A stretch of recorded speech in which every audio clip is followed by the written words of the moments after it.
MC 내레이션, 오프닝 대사, 차분하지만 점점 깊어지는 저음. 해마다 같은 날, 같은 산길, 같은 무덤 앞. 그러나 올해는 달랐습니다. 새도 울지 않고 바람도 멈춘 그날. 침묵은 너무 짙어서 누군가 숨을 죽이고 있는 것 같았죠. 향은 타오르지 않았고 하얀 뱀이 무덤을 감싸 안았으며 가족들은 그 순간부터 무언가 잘못됐다는 걸 느꼈습니다. 숨겨진 진실, 묻힌 죄, 그리고 죽은 자의 분노. 이 이야기는 단순한 제사가 아닙니다. 이는 심판의 기록입니다. 일부, 바람 없는 언덕, 저 너머의 경고, 오프닝 장면사는 언제나 그들을 환영했다. 무려 3년 동안, 바로 오늘 아침, 가족은 틀림없이 한때 달아빠진 테피스트리의 실처럼 그들을 하나로 묶어주었던 그 여인의 안식처로 돌아갔습니다. 하지만 오래 사는 전에 없던 방식으로 고요했습니다. 민수가 언덕 아래에 트럭을 세웠을 때 해는 아직 막 떠올랐습니다. 뒤쪽 플라스틱 용기에는 아직도 찐 제사 음식의 냄새가 배어 있었습니다. 동생 철수가 뛰어내려 등을 쭉 뻗고 소리쳤다. 형, 향 가져왔어. 민수는 바로 대답하지 않았다. 그는 짧게 고개를 끄덕이고 손에 들고 있던 향 뭉치를 들어 올렸다. 단단히 포장되어 있고 꼼꼼하게 준비된 향이었다. 하지만 그의 눈빛에는 불안함이 드러났다. 상승 그 가족은 5명씩 한 줄로 언덕을 오르는 구불구불한 길을 걸었다. 봄인데도 모두 두꺼운 코트를 입고 있었다. 안개가 오랫동안 참은 숨처럼 땅을 감싸 안는다. 민수의 아내 영희는 평소보다 더 느리게 걸었다. 그녀는 아무 말도 하지 않은 채 몇 초마다 어깨 너머로 눈을 움직였다. 철수의 아내 순자는 평소에 쾌활하고 수다스러운 여자였지만 그들이 집을 나선 이후로는 한마디도 하지 않았다. 막내 준호는 엄마 코트를 꼭 붙잡고 엄마 너무 조용해 라고 속삭였다. 그것은 사실이었습니다. 새가 없습니다. 바람 없음. 나무잎이 흔들리는 소리도 들리지 않습니다. 나무들은 고대의 비밀을 지키는 조각상처럼 움직이지 않고 서 있었습니다. 왜 으스스한 기분이 드는 거지? 영희는 목에 흐르는 차가운 땀을 털며 중얼거렸다.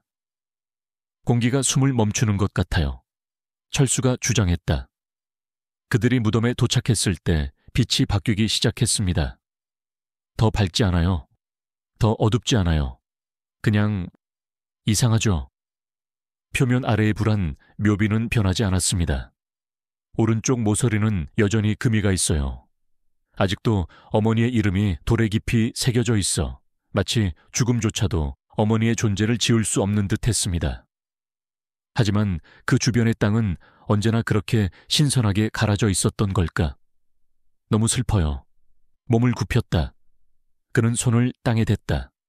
추운, 습기, 그리고 이상하게 부드럽습니다. 시작하자. 그는 바지를 털며 말했다. 하지만 그가 그 말을 하는 순간 그는 그 말을 들었습니다. 아니, 오히려 그가 듣지 못한 것을 알아차렸습니다. 바람 없음. 아래 도시의 먼 교통, 소음도 들리지 않았습니다. 시간 자체가 멈춘 듯했다. 준호는 코를 훌쩍이며 속삭였다. 아빠, 누가 우리를 보고 있는 건가요?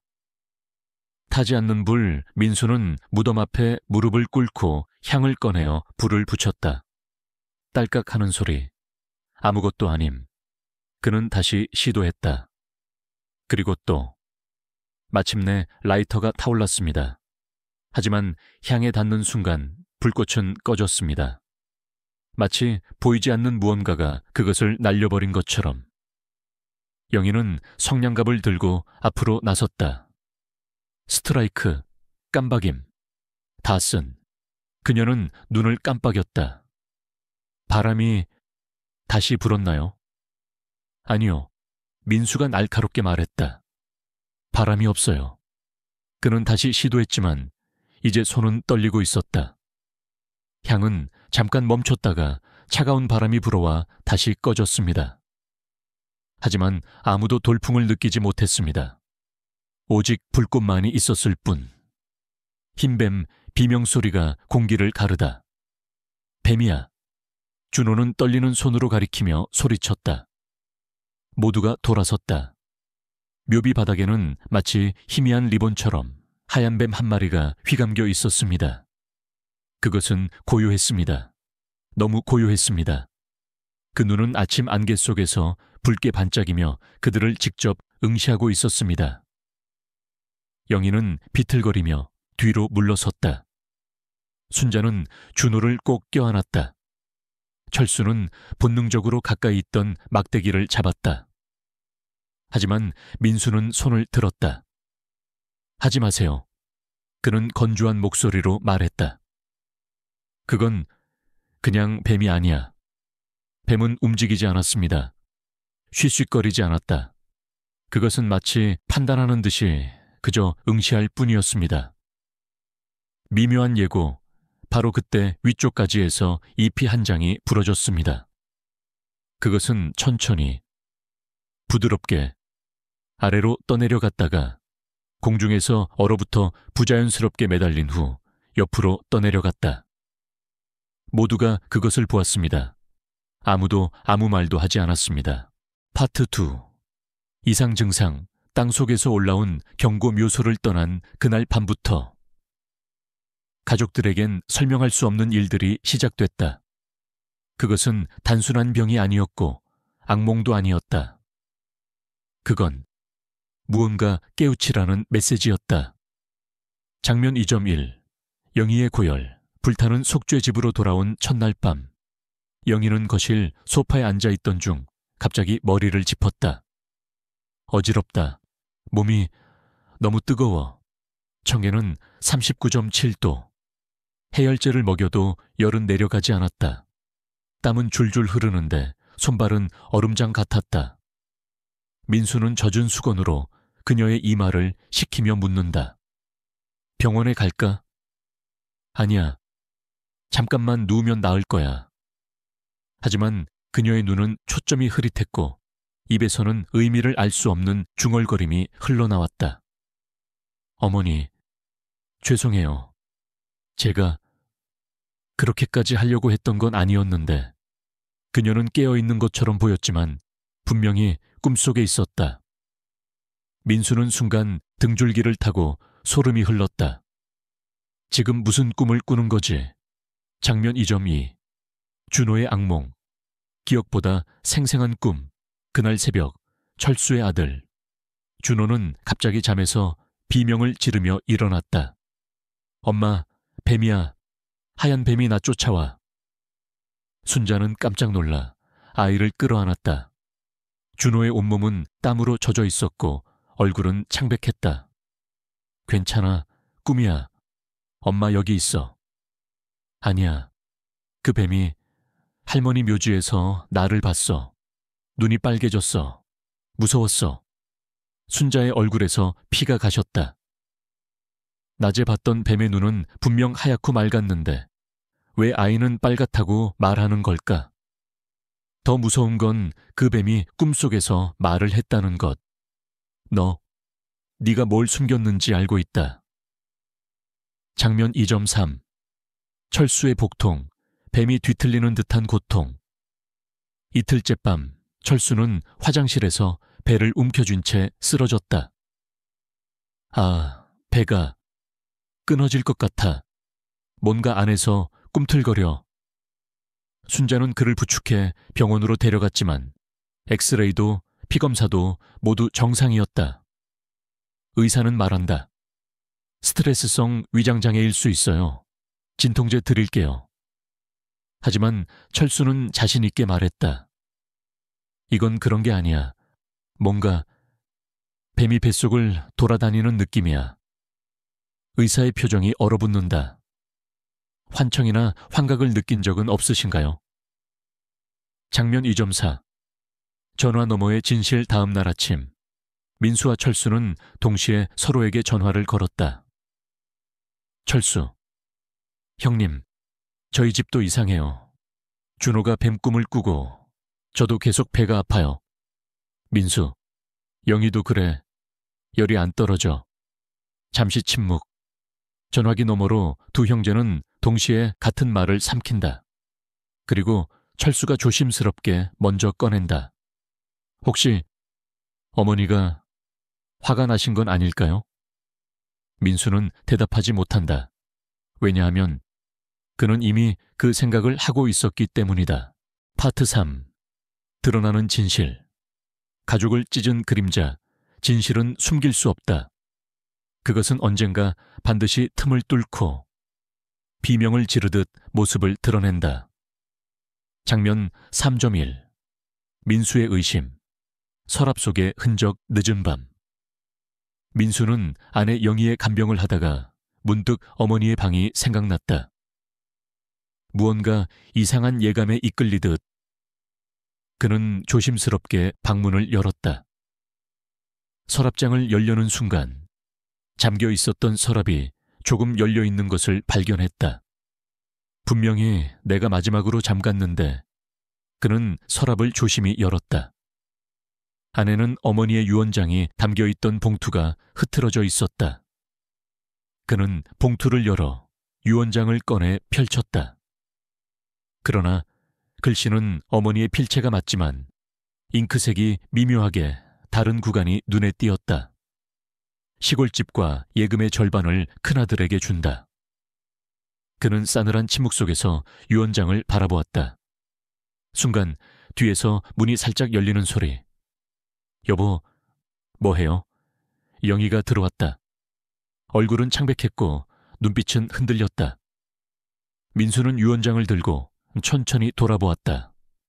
혹시 이 서랍 건드렸어? 영희는 고개를 저었다. 그러나 그녀의 눈동자는 남편의 시선을 피하고 있었다.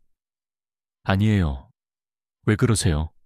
하지만 목소리는 작고 떨렸고 손끝은 굳게 접혀 있었다. 장면 3.2. 거짓의 고백. 무너진 아내 민수는 아무 말 없이 유언장을 다시 펼쳤다. 그는 천천히 조심스럽게 묻는다. 진짜 유언장은 어디 있어? 영희는 입술을 깨물며 침묵했다. 그 순간 그녀의 눈에서 눈물이 흘러내렸다. 여보, 미안해요. 어머니가 돌아가신 후 몰래 읽어봤는데 철수 동서한테 더 많이 주시더라고요. 그래서 그냥 조금만 바꿨어요. 그녀는 방 한 구석, 장롱 뒤에서 찢어진 종이 조각들을 꺼내왔다. 버리려다가 무서워서 못 버렸어요. 민수는 무표정한 얼굴로 종이 조각들을 받아들고 천천히 무릎을 꿇는다. 그리고 작은 한숨을 내쉬며 속으로 중얼거렸다. 어머니, 죄송합니다. 장면 3.3. 철수의 고백, 마음을 찢은 말 한마디 같은 시각. 철수는 여전히 복통에 시달리고 있었다. 거실 소파에 웅크린 채 입엔 식은땀이 맺혀 있었다. 그때 순자가 조용히 물었다. 여보, 혹시 어머니와 마지막에 무슨 일이 있었어요? 철수는 고개를 돌렸다. 잠시 망설이다 입을 열었다. 그때 어머니가 병원비 때문에 형이 돈을 아끼는 것 같다고 했었어. 내가 그 말에 형이 원래 좀 그런 사람이라고 말했어. 순자의 눈이 커졌다. 당신 그런 말을 진짜 했어요. 철수는 고개를 숙였다. 그게 어머니 돌아가시기 일주일 전이었어. 그 이후로 어머니가 형한테 좀 차갑게 대하시더라고. 장면 마무리. 침묵의 밤, 그날 밤. 민수와 철수는 서로 다른 곳에서 서로를 떠올리며 잠들 수 없었다. 두 사람 모두 같은 생각을 하고 있었다. 이제 이 모든 걸 말해야 할 때가 왔다. 그리고 어딘가 먼 곳에서 하얀 뱀이 다시 나타났다. 이번엔 무덤이 아닌 둘이 꿈에서 동시에 마주하게 될 장소에서. 파트 4. 무덤 옆에 구멍, 죽은 자의 심판, 참회 없는 제사는 죽은 자를 달래지 못한다. 오히려 그들의 분노를 깨운다. 장면 4.1. 다시 무덤으로. 침묵의 행렬. 그날 오후 두 가족은 다시 어머니의 산소를 찾았다. 이번에는 기도도 없고 음식도 없다. 오직 고백과 용서만을 위한 방문이었다. 민수는 유언장과 찢긴 종이 조각을 들고 있었다. 철수는 아직 배를 짚은 채 힘겹게 걸음을 옮겼다. 영희는 창백한 얼굴로 고개를 숙이고 있었고 순자는 준호의 손을 꼭 쥔 채 아무 말 없이 따라왔다. 등산로엔 바람도 불지 않았다. 하지만 모두의 마음속엔 거대한 회오리가 몰아치고 있었다. 장면 4.2. 참회의 제사. 무릎 꿇는 가족들 무덤 앞. 먼저 민수가 조용히 무릎을 꿇었다. 어머니, 아들이 잘못했습니다. 금반지 3개, 어머니의 유품인데 제 욕심 때문에 관에 넣었습니다. 지금도 생각하면 부끄럽고 죄송합니다. 그 말이 끝나기도 전에 철수도 무너져 내리듯 바닥에 주저앉았다. 저도 잘못했습니다. 형님을 나쁘게 말했습니다. 어머니께 거짓을 말했고 그 말이 어머니의 마음을 돌리게 만들었습니다. 그리고 영희, 눈물로 젖은 목소리로 떨며 고백했다. 어머니, 제가 유언장을 바꿨어요. 아이 대학 등록금 걱정에 전세도 못 벗어나서 그게 핑계가 될 수는 없다는 거 알아요. 정말 죄송해요. 순자와 준호도 함께 절을 올렸다. 묘소 앞엔 눈물과 후회, 떨리는 숨소리만이 가득했다. 장면 4.3. 땅이 열린다. 심판의 순간, 그 순간. 우지직. 묘 옆의 땅이 갈라지는 소리가 들렸다. 모두가 깜짝 놀라 그쪽을 바라봤다. 봉분 옆에 흙이 무너져 직경 30cm 정도의 구멍이 뚫려 있었다. 햇살 한 줄기가 마치 의도된 것처럼 그 구멍 안을 비췄다. 민수가 조심스럽게 다가가 손을 집어넣었다. 그리고 그가 꺼낸 것은 어머니의 금반지 3개 찢겨진 종이를 다시 이어붙인 진짜 유언장. 이건 내가 관에 넣었는데 어떻게 여기서 나와. 영희는 숨을 멈췄다. 철수는 얼어붙은 채 중얼거렸다. 어머니가 우리에게 보여주신 거야. 장면 4.4. 뱀의 마지막 등장. 용서인가 해방인가. 바로 그때 하얀 뱀이 숲속에서 조용히 나타났다. 이번엔 눈이 빨갛지 않았다. 온화하고 슬픈 눈으로 가족들을 바라봤다. 그 뱀은 묘를 한 바퀴 조용히 돌더니 고개를 끄덕이는 듯한 제스처를 남기고 천천히 숲속으로 사라졌다. 누구도 말하지 않았다. 하지만 모두가 알았다. 어머니가 이제 떠나신 거야. 파트 5. 해방. 어머니의 용서, 분노는 떠나고 슬픔은 남았다. 하지만 그 슬픔 속엔 따뜻한 품이 있었다. 그것이 어머니였다. 장면 5.1. 하얀 뱀의 마지막 인사. 하얀 뱀은 숲속으로 사라졌지만 그 뱀의 흔적은 가족들의 눈빛에 남았다. 민수는 손에 쥔 반지를 가만히 들여다보았다. 철수는 유언장을 품에 안고 눈을 감았다. 영희는 조용히 땅에 이마를 대고 오열했다. 어머니, 죄송합니다. 이제야 정말로 반성합니다. 그 순간 바람이 불었다. 오늘 처음으로 부드러운 바람이 그들의 얼굴을 스쳐갔다. 그리고 봉분 위에 살짝 피어있던 하얀 국화 한 송이가 그 바람에 흔들렸다. 바람, 돌아왔어. 민수가 낮게 중얼렸다. 장면 5.2. 증상이 사라지다. 신비한 회복. 영의 그날 밤. 영희는 오랜만에 열 없는 얼굴로 잠들었다. 한밤중 땀이 식은 이마 위로 민수가 손을 얹자 그녀는 평온한 숨소리를 내뱉었다. 여보, 몸이 가볍네요. 그녀는 속삭이듯 웃었다. 출소 다음 날, 철수는 더 이상 복통을 호소하지 않았다. 며칠 동안 뱀이 뱃속을 뒤틀듯 아팠던 고통은 흔적도 없이 사라졌다. 형님, 정말 신기하네요. 이렇게 멀쩡할 수가. 그의 얼굴엔 오랜만에 미소가 돌아왔다. 준호도 더 이상 악몽을 꾸지 않았다. 그날 밤 준호는 꿈을 꾸었다. 푸른 언덕 위 할머니가 웃으며 다가와 그의 머리를 조용히 쓰다듬었다. 괜찮다, 우리 손주야. 이제는 평안하단다. 장면 5.3. 산에서 내려가는 길, 가벼워진 발걸음 다음 날 아침. 가족들은 다시 한번 어머니의 무덤을 찾았다. 이번엔 절도 없고 고백도 없다. 그저 감사의 인사만 전하러 왔다. 어머니, 덕분에 저희가 다시 하나가 되었습니다. 민수가 조용히 말했다. 순자는 가방에서 준비해온 국화 한 다발을 꺼내 봉분 앞에 놓았다. 그 꽃은 햇살 아래서 유난히 빛났다. 그리고 그 순간 한 마리의 하얀 나비가 어디선가 날아들었다. 묘소 주위를 천천히 돌더니 가족들 머리 위를 지나 푸른 하늘 속으로 천천히 사라졌다. 모두가 그 나비를 바라보며 입을 다물었다. 할머니, 떠나신 것 같아요. 준호가 말했다. 파트 6. 1년 후 다시 피어난 가족의 시간. 사람의 마음은 때로 시간이 필요하다. 상처를 치유하고 용서를 배우며 그리움을 품은 채 다시 웃을 수 있기까지. 장면 6.1. 다시 찾은 묘소. 더 이상 무겁지 않은 길 1년이 흘렀다. 다시 제사의 날. 이번엔 작년처럼 불안한 공기도 무거운 침묵도 없었다. 하늘은 맑았고 산새 소리는 경쾌했다.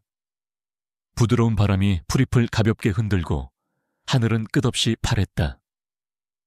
민수와 철수, 영희와 순자, 준호 5사람은 다시 어머니 산소 앞에 모였다. 하지만 그들의 얼굴은 지친 것이 아니라 평온했다. 형님, 올해는 진짜 마음이 편하네요. 철수가 웃으며 말했다. 민수도 고개를 끄덕였다. 작년 이맘때는 우리가 얼마나 무서웠는지 말도 못했지. 장면 6.2. 제사상 위에 놓인 마음 순자와 영희는 이번에도 정성껏 음식을 준비했다. 어머니가 좋아하시던 나물무침과 미역국, 북어전이 제사상 위에 가지런히 놓였다. 이번엔 꼭 나물무치면서 울지 말자고 했잖아요. 순자가 웃으며 말하자 영희도 고개를 끄덕이며 미소를 지었다. 준호는 올해 12살이 되었다. 절을 하기 전 곧게 허리를 펴고 두 손을 모으며 말했다. 할머니, 손주가 왔어요. 올해도 잘 부탁드려요. 그 모습에 어른들 모두 눈시울이 붉어졌다. 장면 6.3. 하얀 나비. 돌아온 평안의 상징 제사를 마치고 가족들이 함께 앉아 묘 앞에서 간단한 음식을 나누고 있을 때였다. 하얀 나비 한 마리가 천천히 날아왔다. 가볍게 제사상 위를 돌다가 순자의 어깨에 살며시 앉았다. 어머, 나비다. 순자가 조용히 말했다. 모두가 나비를 바라보았다. 누군가 말하지 않아도 알 수 있었다. 그 나비는 어머니였다. MC 내레이션, 잔잔하고 따뜻한 마무리 톤. 올해 그들은 울지 않았다. 대신 웃었다. 그 웃음 속엔 죄책감이 아닌 감사와 그리움이 함께 있었다. 어머니, 이제 정말 편히 쉬세요. 민수가 마지막 절을 올리며 말했고 철수도 그 옆에 고개를 숙였다. 앞으로 저희 형제 싸우지 않겠습니다. 장면 6.4. 산을 내려가며 따뜻한 길 위에 가족 묘소를 정리한 후 가족은 천천히 산을 내려갔다. 이번엔 발걸음이 가볍고 말소리엔 웃음이 담겨 있었다. 내년에도 같이 오자. 아니지. 그땐 아버지 기일도 같이 준비해야 하니까 더 바빠지겠네. 준호야, 넌 기억해야 해.